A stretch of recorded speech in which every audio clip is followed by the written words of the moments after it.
Bugün gerçekten çok tarihi bir gün. 10 Temmuz 2020. İnanılmaz bir tarih yaşıyoruz. Malum Fatih Sultan Mehmet 29 Mayıs 1453'te İstanbul'u fethettikten sonra fethin ve egemenliğin sembolü olarak Ayasofya'yı ibadethane olarak kiliseden camiye döndürmüştü. O kadar çok saygılıydı ki Fatih Sultan Mehmet ibadethaneye zarar vermemişti. Sadece Osmanlı'nın bir kılıç hakkı olarak gittiği yerlerdeki büyük mabetleri camiye çevirdiği gibi Ayasofya'yı da ibadethane olarak camiye dönüştürmüştü. Bu müthiş bir şeydi. Çünkü fethin ve egemenliğin sembolü olan böyle bir yapıydı. Malum 1934 yılında bazı sayıklardan dolayı Ayasofya cami hüviyetinden önce müzeye dönüştürüldü ve 86 yıl gibi çok uzun bir süre bütün Müslümanların, sadece Türkiye'deki Müslümanların değil, bütün dünya alemindeki Müslümanların göz bebeği hükmünde olan Ayasofya mahzundu. Ayasofya hüzünlüydü. Ayasofya hemen yakınında bulunan Sultanahmet Camii de ezanlar yükselirken kendisi mahzun mahzun onları duruyor. Hatta bazı hatıratlarda geçer, bazen de geçer. Bütün gece çekildikten sonra Ayasofya günün kaza namazlarını sessizlik içinde kılar diye söylenirdi. İşte Rabbime o kadar çok hamdü senalar yapıyoruz ki, o kadar çok farklı duygular içerisindeyiz ki 10 Temmuz 2020 bizim için tekrar İstanbul'un fethedildiği kadar önemli bir gündür. Çünkü zincirler kırılmıştır, Ayasofya tekrar ibadethane olarak açılmıştır. Geçmiş dönemlerdeki İslam mütefekkirlerinden, Müslüman mütefekkirlerden, Necip Fazıl'dan, Sezai Karakoç'tan, İsmet Özel'den, aklımıza gelecek bütün insanlardan, Cahit Zarifoğlu'ndan, rahmetli Erbakan hocamızdan itibaren o kadar çok mücadele edildi ki bugünlere gelene kadar. Ama Kur'an'da da belirttiği üzere siz bilmezsiniz Allah bilir diyor. Allah da bize bu günleri gösterdiği için ve bu ana şahitlik ettiğimiz için çocuklarımıza, torunlarımıza geçmişteki Ayasofya'nın müze olup günümüzdeki Ayasofya camiye dönüştüğünü öyle coşkuyla anlatacağız ki o yüzden gerçekten gün boyu bütün kararı bekledik. Tabi burada bir ismi özellikle anmamız lazım. İsmail Kandemir diye bir amcamız. Yıllardan beri Ayasofya için önce Anayasa Mahkemesi'ne müracaat etti, döndü. Ve Danıştay'a geldi. Sayın Cumhurbaşkanımız da bugün kararnamesi açıkladı ve camiye dönüştü.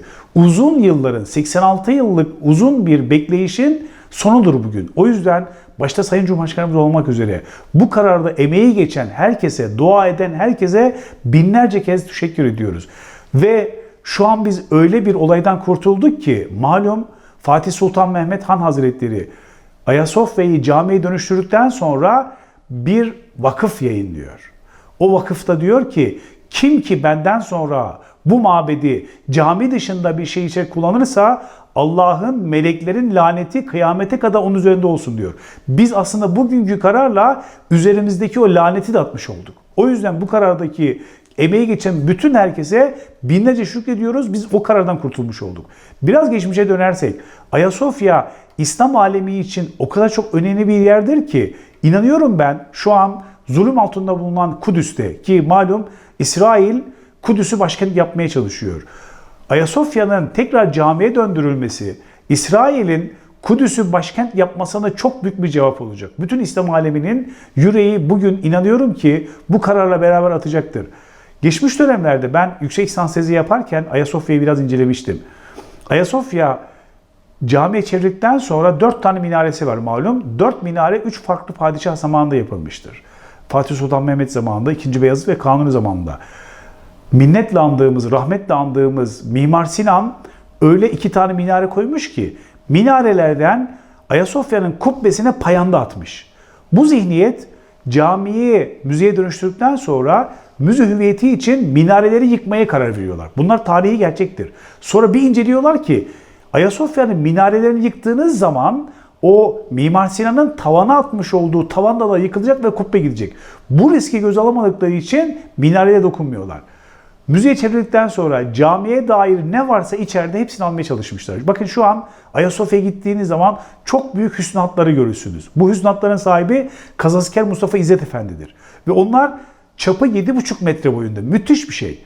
O zamankiler bu Mustafa İzzet Paşa'nın, İzzet Efendi'nin yapmış olduğu hüsnatları da çıkartmak istiyorlar.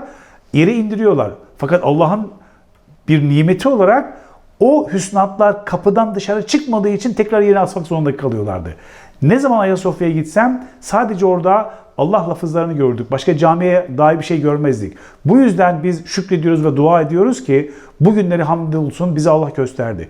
Bakın geçmişte Sezai Karakoç diyor ki Ayasofya Camii'ni açmak çağın kördürümünü İskender'in kılıcıyla biçmek olacaktır diyor. Ayasofya'yı açmak, çağın kördüğümünü İskender'in kılıcı açmak demektir. İnanın bugünden sonra içeride ve dışarıda bir sürü eleştiri gelecektir. Hiçbirisine kulak asmayacağız. Çünkü burası Müslüman Türk Devleti'nin bir malıdır ve burası ibadet olarak devam edecektir. İmam Şafii Hazretleri'nin bir sözü var. Çoğu zaman çok sıkılırım. İmam Şafii Hazretleri diyor ki, fitne zamanında hakkı bulmak istiyorsanız düşman oklarını takip edin. Düşman okları sizi nereye gösteriyorsa hak yol onladır. Hak ehli onlardır diye söylüyor. Ondan dolayı bugünden sonra bize çok büyük eleştiriler gelecektir. İçeriden dışarıdan.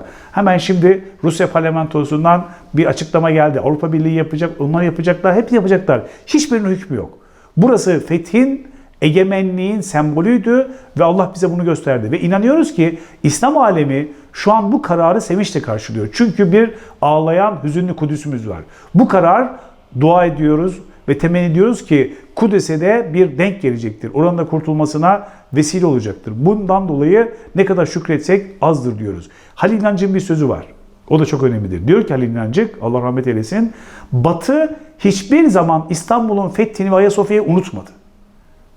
Hiçbir zaman unutmadı. Unutmayacak da. Geçmişte unutmadığı gibi bundan sonraki süreçte unutmayacak. Bizim bundan sonra yapacağımız nedir? Kardeşlik içerisinde, birlik içerisinde 86 yıl sonra alınan bu karara uygun hareketle camileri ibadethane olarak kullanmaya devam etmek ve o fethün sembolü olan Ayasofya'yı inşallah ezan sesleriyle, Kur'an sesleriyle beraber kıyamete kadar payidar kaldırmaktır.